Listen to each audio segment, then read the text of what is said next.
నేను 2 కోట్ల ఉద్యోగాలు ఇస్తాను చెప్పినాం యువకులకు. మరి ఇప్పుడు వచ్చి మీరు 12 సంవత్సరాలు అవుతుంది. మరి దగ్గర 24,000 ఉద్యోగాలు రావాలి. ఏ ఉద్యోగం వచ్చిందా? మరి ఆ రోజు మీరు ఏమన్నారు?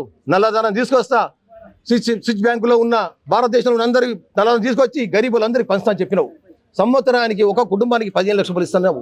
ఏ ఒక్క ధనం తీసుకొచ్చినావా?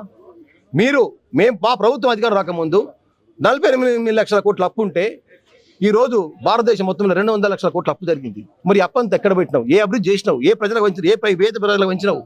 మరి ఇవన్నీ చేయకుండా మేము ఏదే పార్లమెంట్లో ప్రశ్నిస్తే మా గొంతు నొక్కడానికి మీరు ఈ విధంగా పన్నం పట్టుకున్నారు. కాబట్టి దేశంలో ప్రజలను గమనిస్తున్నారు.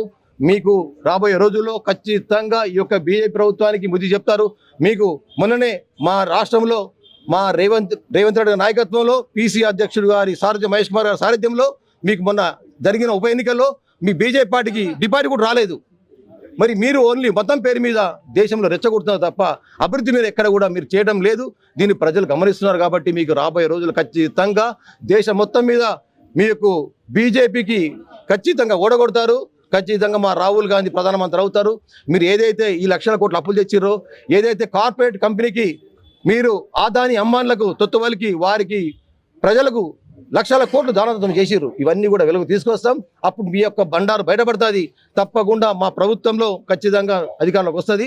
మీ యొక్క అరాచకాన్ని మేము బయటపెడి మేము కార్యకర్తలందరూ కూడా అధైర్యపడద్దు. కేంద్రంలో ఖచ్చితంగా కాంగ్రెస్ పార్టీ అధికారం తీసుకొస్తామంతవరకు సాయశక్తులు కూడా మేము కృషి చేస్తాము. మీ ఈడీలకు బీడీలకు భయపడేది లేదు. ఖచ్చితంగా మేము యొక్క ఉద్యమాన్ని ఇంతటితో ఆపము. మునుముందు కూడా ఇంకా ఉధృతం చేస్తామని చెప్పి మేము సభ తెలుపుకుంటున్నాం.